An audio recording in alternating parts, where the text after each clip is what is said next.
The Unburied Mystery. My name is Robert Finch. I'm a middle-aged man, not particularly remarkable in any way. I lead a quiet life as a small-town lawyer, dealing with property disputes, wills, and the occasional family argument over inheritance. Nothing out of the ordinary ever happens to me. I guess you could say I live a simple life. Or at least, one used to. There's something about funerals that always made me uneasy. Maybe it's the somber atmosphere or the reminder of mortality, but funerals never sat right with me. But the one I attended last summer, well, that was no ordinary funeral. In fact, it was the strangest experience of my life. It all started on a quiet Monday morning. I was in my office, sipping on my second cup of coffee, when I received a curious invitation in the mail. The envelope was plain and unmarked, with no return address.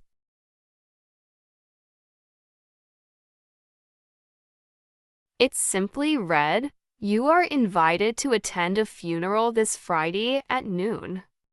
The location is Street. Mary's Chapel." Nothing about the invitation made sense.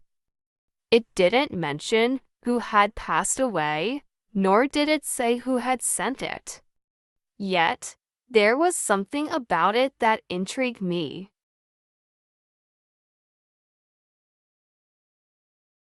Who would send a funeral invitation without any details? And why invite me, of all people? I didn't have many close friends, and no one I knew had been sick or mentioned any family tragedy. Against my better judgment, I decided to go out of sheer curiosity.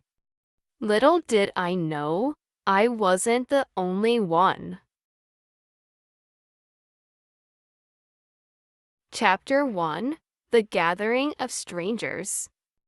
When I arrived at Street Mary's Chapel on that gray Friday afternoon, I was surprised to see that a decent-sized crowd had gathered.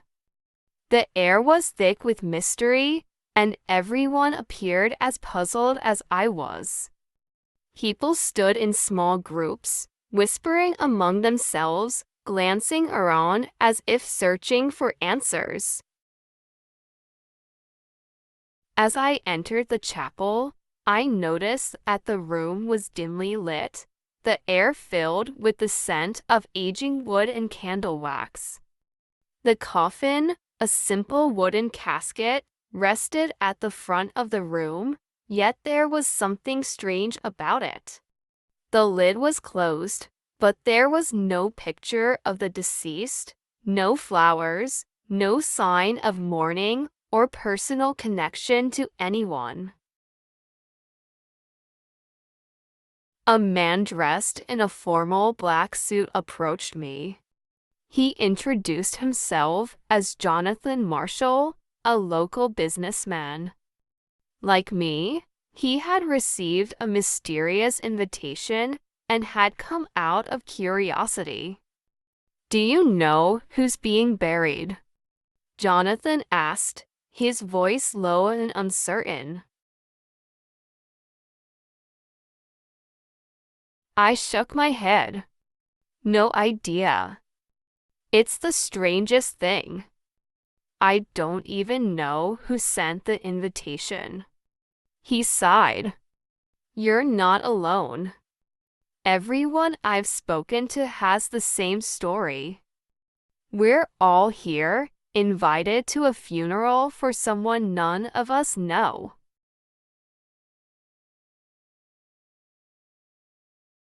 Before I could respond, an older woman approached us. Her name was Margaret Thompson, a retired schoolteacher.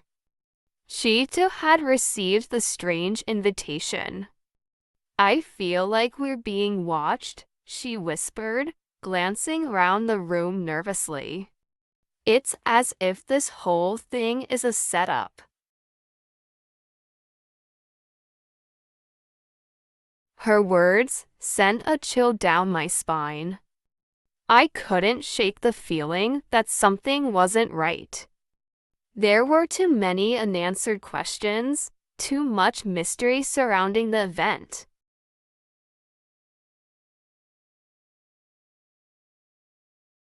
Chapter 2: The Announcement. As the crowd grew larger, a man dressed in a priest's robe stepped forward. He stood behind a small podium and cleared his throat, drawing the attention of the room. His face was stern, his eyes cold and calculating. He didn't look like any priest I had ever seen before.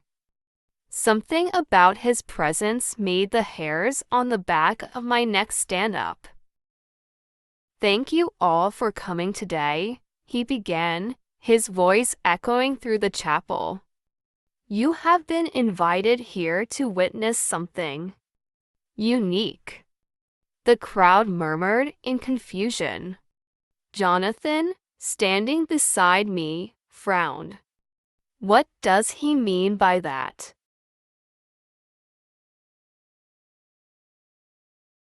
The priest continued. You may be wondering why you've been asked to attend this funeral, why no name has been given for the deceased. The answer is simple: the identity of the person in the coffin has yet to be determined. At that, the room fell silent. My heart raced as I tried to process what he had just said. How could the identity of the deceased be undetermined? It made no sense. The priest went on, the body that will be laid to rest today has not yet been selected. But rest assured, by the end of this ceremony, the coffin will be filled, and the burial will proceed.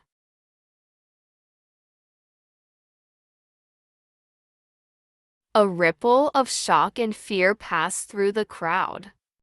I could hear gasps, whispers, and nervous shuffling.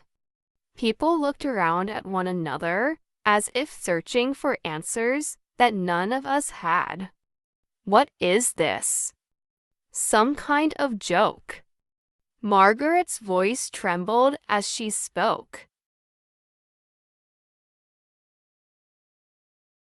But the priest didn't answer her. Instead, he closed his eyes and raised his hands, as if offering a prayer. The atmosphere in the chapel grew tense, the air heavy with uncertainty. Chapter 3: A Game Begins. As the priest finished his prayer, the doors of the chapel creaked shut, sealing us inside. Panic started to spread as people realized that we were locked in. Some rushed to the doors, banging on them, demanding to be let out, but they didn't budge. I felt a wave of dread wash over me. Something terrible was happening, and we were all caught in the middle of it.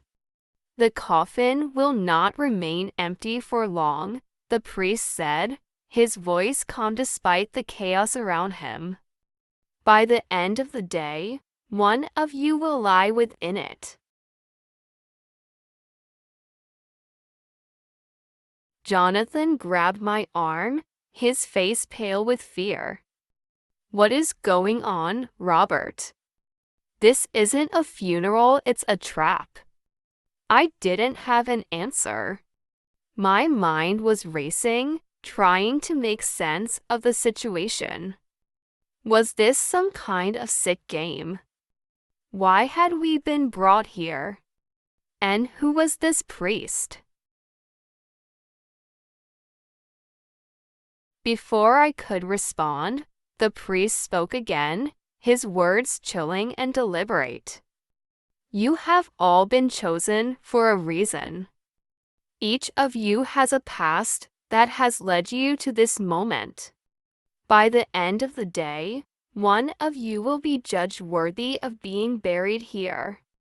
The rest of you will leave if you survive. The crowd erupted in fear and anger. People demanded answers, shouted at the priest, and tried to break down the doors. But it was no use. We were trapped. Margaret clutched my arm, her eyes wide with terror. What does he mean, if we survive? What are we supposed to do? I didn't know. None of us did. All I knew was that we were being forced to play a deadly game, and the stakes were higher than any of us had ever imagined. Chapter 4: Unveiling Secrets. As the hours passed, the atmosphere in the chapel grew darker. The priest remained silent, watching us with cold eyes as we all tried to figure out what was going on. It didn't take long for tensions to rise.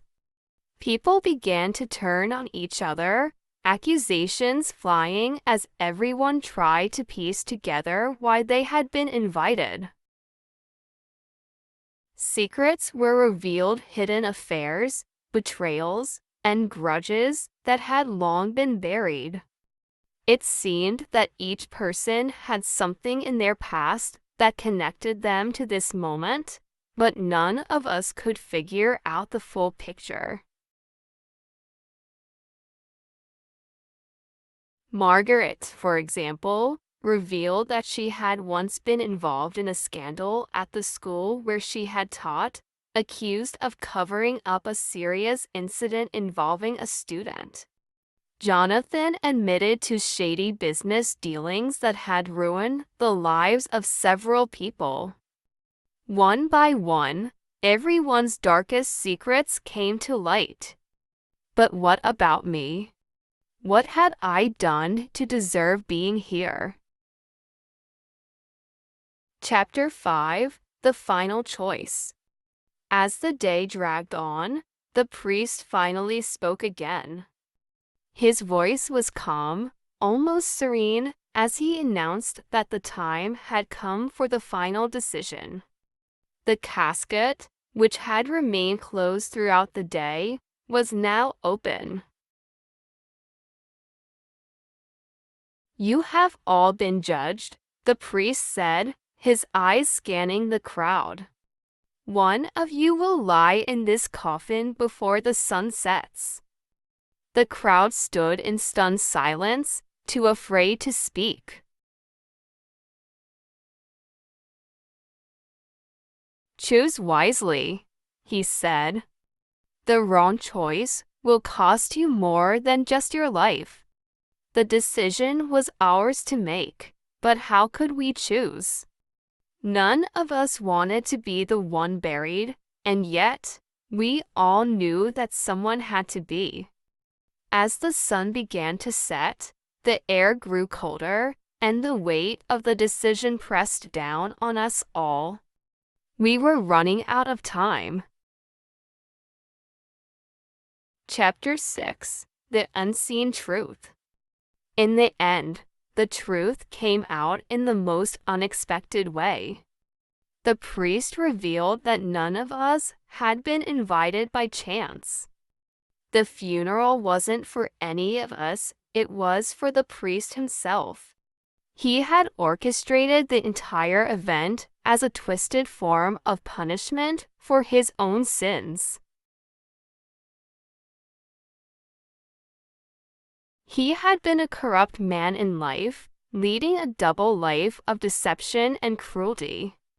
His final act was to gather people whose lives he had ruined, forcing us to confront our own sins and face the possibility of death. But the coffin remained empty, waiting for its final occupant. Epilogue, a grave ending. In the end, we were allowed to leave alive, but forever changed. The priest's body was found in the casket the next morning, though none of us had seen him enter it. His funeral had finally been held, and the mystery of the unburied was laid to rest. But the memory of that day will haunt me forever. None of us will forget the lessons we learned in that chapel, nor the dark truths that were revealed. And as I stand here now, writing this story, I can't help but wonder what if it happens again.